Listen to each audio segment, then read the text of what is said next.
kicked out at 16 with nothing but a backpack. He had no idea the building he slept beside would soon change his entire future. Before we start, join our YouTube family by subscribing to the channel. Don't forget to like this video and tell me in the comments where you're watching from and what time it is. Now, let's get into the story. The night I turned 16 didn't feel like a birthday. It felt like a door closing. There was no cake, no candles, no awkward singing around the kitchen table. Just the quiet ticking of the clock on the wall and the low hum of the refrigerator. I remember standing near the sink, staring at the cracked tile floor while my stepfather leaned against the doorway, with his arms folded across his chest. "You're old enough now," he said. At first I didn't understand what he meant. My birthday had barely started. The clock had only just passed 9. I thought maybe he was about to start another lecture about getting a job or pulling my weight. Those lectures had become normal over the last year.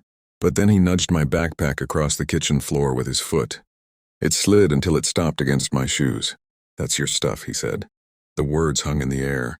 My mom stood at the counter beside the stove, drying a plate that was already dry. Her hands kept moving, slowly wiping the same spot over and over like she couldn't stop. "Where am I supposed to go?" I asked quietly. My voice sounded smaller than I expected. My stepfather shrugged. "You'll figure it out." I looked at my mom.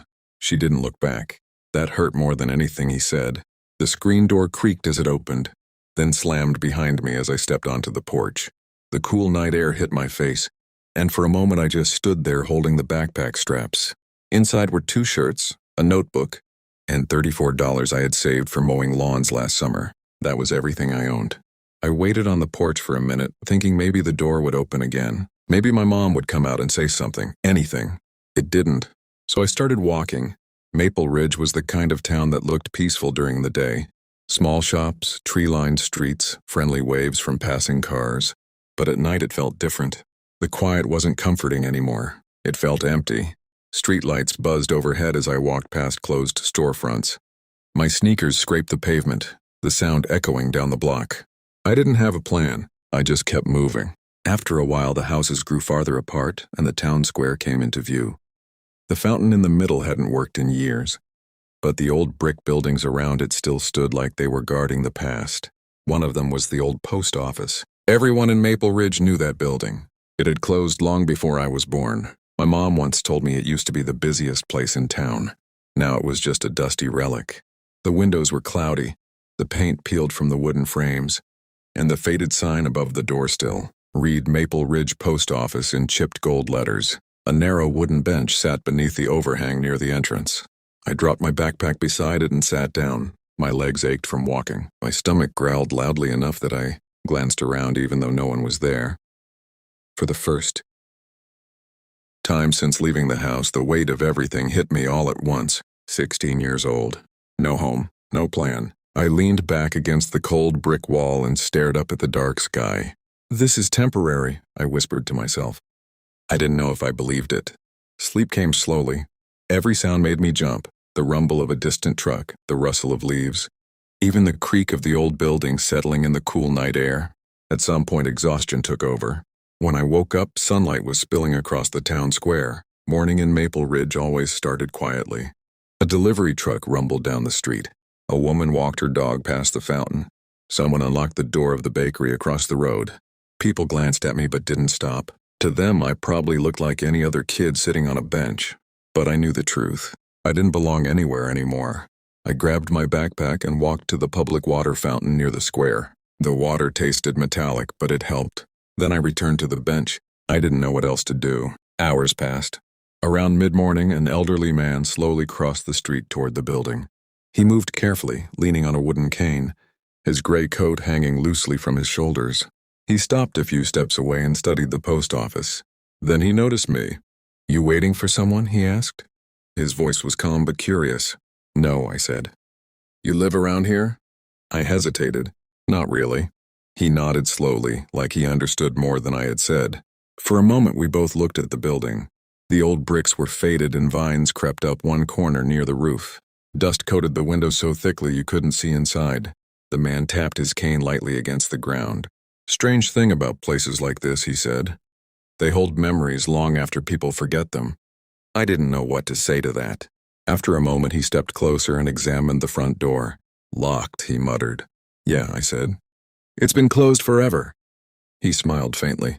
Not forever. He reached into his coat pocket and pulled out a small ring of keys. My curiosity sparked for the first time all morning. You used to work here? I asked. He chuckled softly. Something like that. He slid one key into the old lock. It stuck for a second before turning with a loud click. Dust drifted down from the door frame as he pushed it open. The smell that escaped was thick and musty, like paper and wood that had been sleeping for decades. He stepped inside halfway, then glanced back at me. You hungry, kid? I blinked. Yeah, I guess. He opened the door wider. There's an old break room in the back, he said. Still got a working kettle if the pipes haven't completely given up. I hesitated only a moment before standing. Inside, the post office looked frozen in time. Long wooden counters stretched across the room. Metal mailboxes lined the walls, each with a small brass number. Plate. Dust covered everything, but the structure was still solid. The man moved slowly through the room, brushing cobwebs aside with his cane. My father built this place, he said. I stared at him. Your father? He nodded. Arthur Calloway, he said, extending his hand. Well, Junior, technically. I shook it. Ethan, I replied. Arthur studied me for a moment. You planning to sit on that bench all week, Ethan? I looked down at the floor. I don't really have anywhere else. He didn't respond immediately. Instead, he walked to the back of the building and opened a small door leading to a storage room. Inside were shelves stacked with old mail sacks and wooden crates. It's dusty, he said, but it's dry. I didn't understand. Dry? I asked. He leaned on his cane and looked at me carefully. You help me clean this place up, he said slowly. And you can stay here while we do it. My chest tightened. You serious? Arthur shrugged. I'm old, not crazy. I can't fix this place alone. I looked around the room again. The abandoned counters, the forgotten mailboxes, the layers of dust covering everything. For the first time since last night, something inside me shifted, a tiny spark of purpose. I can work, I said quickly. Arthur smiled. Good. He handed me an old broom leaning against the wall. Then we better start. I grabbed the broom and stepped back into the main room. Sunlight streamed through the dusty windows as particles floated in the air. The place looked hopeless, but for the first time in my life, someone was trusting me to help rebuild something, and I had no idea that behind one of the old sorting cabinets, there was something hidden in this building that would change both of our lives forever. The first thing I learned about rebuilding something old is that dust hides everything. Dust hides cracks. It hides broken corners and forgotten things. It even hides the past. When I first started sweeping the Maple Ridge post office, the floor looked gray, like the wood had been painted that color years ago. But after hours of sweeping and wiping, warm brown boards began to appear beneath the dirt. Arthur Calloway watched from an old stool near the counter, occasionally pointing his cane at something I missed. Corners, he'd say. Or behind the cabinet. He wasn't strict about it. In fact, most of the time he just watched quietly like he was remembering something. At first I worked because I had nowhere else to go. But after a few days, something changed. The post office started feeling less like a shelter and more like a project. And the more I worked, the more Arthur talked. This place used to be the heartbeat of Maple Ridge. He told me one afternoon as I carried out a stack of old mail sacks. Before phones were everywhere, letters were everything. He tapped the counter gently. News, love letters, job offers, college acceptances. Everything passed through this room. I tried to picture it, people filling the space. Voices echoing, envelopes sliding across the counter. It was hard to imagine, because now the building was silent except for the sound of my broom and the occasional creak of old wood. Still, little by little, it came back to life. I wiped the dust from the brass mailbox numbers until they shined again. I cleared broken boards from the storage room and turned it into a small sleeping space with an old cot Arthur found in the back. I even fixed one of the front windows using scrap wood and glass from an old frame. Every evening, Arthur would bring sandwiches from the diner down the street. And every evening, he'd tell another story about the post office. The funny thing was, people began noticing. At first, it was just curious glances. Someone walking their dog would stop and stare through the window. A couple of teenagers rode their bikes past and slowed down to look inside. Then one morning, a woman walked up to the door while I was sweeping the entrance. "Is this place opening again?" she asked. I shrugged. "We're just fixing it up." She looked inside, smiling slightly. My dad used to pick up mail here, she said, back when I was little. That afternoon, another person stopped by. Then another. Arthur didn't seem surprised. Towns remember things, he told me. Sometimes they just need a reminder. A week later, we found the first surprise. I was cleaning behind one of the old sorting cabinets when my broom hit something metallic. Clang. The sound echoed through the room. Arthur looked up from his stool. What was that? I moved the cabinet aside carefully. Behind it was a small metal drawer built into the wall. It was dusty but clearly locked. Arthur frowned. That shouldn't be. There. You didn't know about it? I asked. He shook his head slowly. Not that I remember. The lock was old, but it wasn't rusted shut. Arthur rummaged through his key ring for a moment before trying one. It didn't work. The second key didn't either. But the third turned with a quiet click.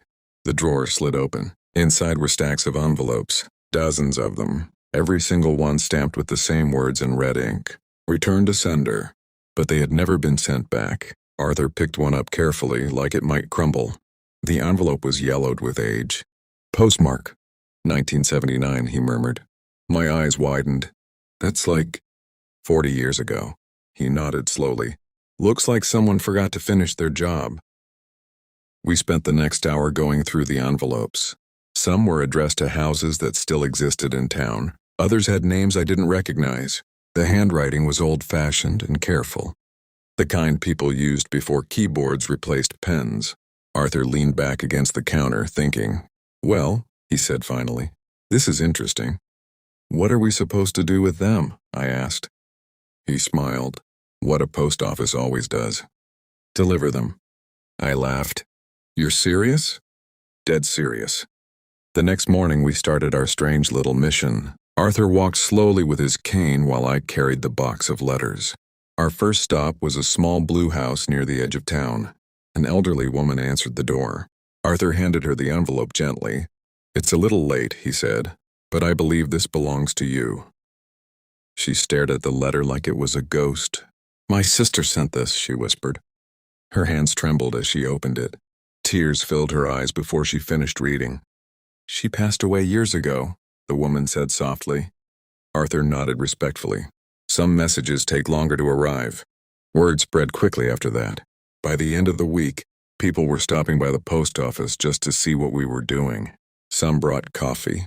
Some brought old stories about the building. A few even started writing letters again. Real letters. The kind you hold in your hand. And something strange happened to me during all of it. For the first time in my life, I wasn't just the kid nobody wanted. I was part of something. People started greeting me by name. Morning, Ethan. Hey, kid, you fixing up that old place? Even the bakery owner started giving me leftover bread at the end of the day. Arthur noticed the change, too. You stand a little straighter now, he said one afternoon. I shrugged, but inside I felt it. The difference. 3 months after I first slept on that bench, the Maple Ridge post office looked almost alive again. The counters were polished. The windows were clean, and the front door stayed open most days while people came in to talk. But one quiet morning, everything almost fell apart. A black SUV pulled into the town square and parked directly in front of the building. 2 men stepped out wearing dark jackets with government badges. Arthur saw them through the window and froze. I had never seen his face go pale before. Arthur? I said. He didn't answer. The taller man pushed the door open and stepped inside slowly, scanning the room. His eyes landed on the old mailboxes, then the letters stacked on the counter. Finally, he looked straight at us. His voice was calm but firm. Which one of you is responsible for reopening this post office? The room felt smaller the moment the man asked the question. Which one of you is responsible for reopening this post office? His voice wasn't loud, but it carried a kind of authority that made the words feel heavier. Arthur didn't answer right away. He slowly stood from the stool near the counter, leaning slightly on his cane. I noticed the way his shoulders straightened, the way his expression settled into calm determination. That would be me, he said. The man stepped further inside, his partner remaining near the doorway. Both wore dark jackets with small federal badges clipped to their pockets. The taller one studied the room. His eyes moved across the polished wooden counters, the restored mailbox wall, and the stack of letters sitting neatly beside the register. Then he looked at me. And you are? He asked. Ethan, I said quietly. Employee? I hesitated. "I help out." Arthur placed a hand on the counter. "He works with me." The inspector nodded slowly, then pulled a thin folder from under his arm and set it on the counter. "You understand that operating a postal service without federal authorization is illegal." The word illegal landed like a brick in my stomach. I glanced at Arthur. He didn't move. "We're not charging money," Arthur said calmly. "We're just delivering some very old mail." The inspector opened the folder and flipped through a few papers. "According to several reports," he continued, "you've been collecting letters from residents and redistributing them." Arthur gave a small shrug. "People asked." "That doesn't change federal regulation." The room went quiet. Outside the window I could see a few townspeople gathering in the square. Word must have spread quickly that something was happening. The inspector noticed them too. "How long has this been going on?" he asked. 3 months, Arthur replied. "And before that?" Arthur gestured around the room. "It was abandoned." The inspector ran a finger across the wooden counter. When he lifted his hand, there was no dust. "You cleaned this place up," he said. Ethan nodded slightly. "I mean, we both did." The inspector looked around again, slower this time. The polished brass mailbox numbers, the repaired shelves, the old sorting table now organized with neat stacks of envelopes. Something in his expression softened just a little. Still, he closed the folder firmly. "Technically," he said, "I should shut this down immediately." My chest tightened. For a moment I imagined the door being locked again, the windows going dark, the post office returning to the silent, dusty building it used to be, and I imagined losing the only place that had ever felt like mine. Arthur rested both hands on the counter. "If that's what you have to do," he said quietly, "then do it." But the inspector didn't move. Instead, he walked toward the front door and stepped outside. His partner followed. Through the window I watched them speak with the people gathered in the square. Mrs. Dalton from the bakery was there, Mr. Reyes from the hardware store, even the woman whose sister's letter we had delivered. They all talked at once, pointing at the building, at us, at the old mailbox sign above the door. The inspector listened carefully, occasionally asking a question. 10 minutes passed, then 15. Finally, he turned and walked back inside. Arthur and I waited silently. "Well?" the inspector said as he stepped up to the counter again. "This is awkward." Arthur raised an eyebrow. "How so?" The man sighed and rubbed the back of his neck. "Because the entire town seems to think this place is the best thing that's happened here in 20 years. Arthur didn't smile, but I saw a flicker of satisfaction in his eyes. "That so?" The inspector nodded. "Apparently your little project has people writing letters again." He glanced toward the door, and judging by the line forming outside, they'd like to keep doing that. I hadn't even noticed the line, but when I looked through the window, there it was. 6 people standing patiently with envelopes in their hands, waiting. The inspector tapped the folder against the counter. "Here's the situation," he said. "You cannot operate as an official United States post office. That requires federal licensing, staff, funding, the whole system." Arthur nodded. "I figured as much. But," the inspector continued, "there's no law against running a private mail center." Arthur leaned forward slightly. "What's the difference?" The man smiled faintly. "Technically, a lot." He'd pulled a single sheet of paper from the folder and slid it across the counter. "This is an application for a community postal center." Arthur studied it carefully. "And if we apply?" The inspector shrugged. "Then you become a private local service. You handle letters within the town. No federal mail routing, no official stamps." He gestured toward the people outside. "But if the town wants it, there's nothing stopping you." Arthur looked at me, then back at the inspector. "How long would approval take?" The man closed his folder. "Normally months." My heart sank, but then he smiled again. "However, given the circumstances, I might be able to push it through faster." Arthur chuckled softly. "You'd do that?" The inspector glanced around the room one more time. "At my last stop before coming here," he said, "a woman told me this building gave her back the last letter her brother ever wrote." He paused. "That kind of thing matters." Arthur extended his hand. "Well then, thank you." The inspector shook it firmly. 2 months later, the Maple Ridge Community Post Office officially opened. The sign above the door was repainted. The brass mailboxes gleamed like new, and for the first time in decades, people stood in line every morning waiting to send letters, real ones. Handwritten. Arthur made me the assistant manager and I was 16. At first I thought he was joking. But he handed me a small set of keys and said, "Every place needs someone young enough to believe in its future."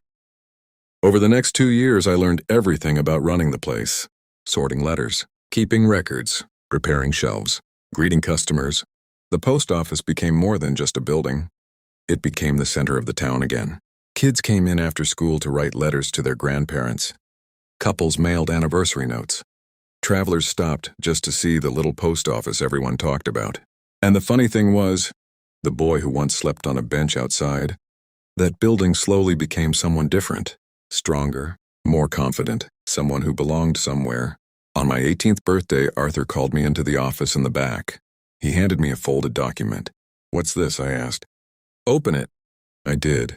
It was the deed to the building. I stared at him in shock. "You're giving this to me?" Arthur smiled. "I'm not getting any younger," he said. "And someone needs to keep the place running." I didn't know what to say.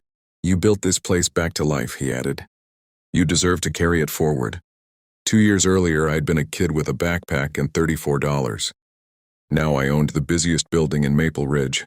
Every morning when I unlock the door, sunlight pours across the old wooden floor we cleaned together. People step inside with envelopes in their hands. And sometimes when I open a forgotten cabinet or repair a loose board, I still find old letters hidden in the walls, messages that waited decades to be delivered. And every time that happens, I remember the night I was kicked out of my house, because if that door hadn't closed, I never would have found the one that opened at the old post office.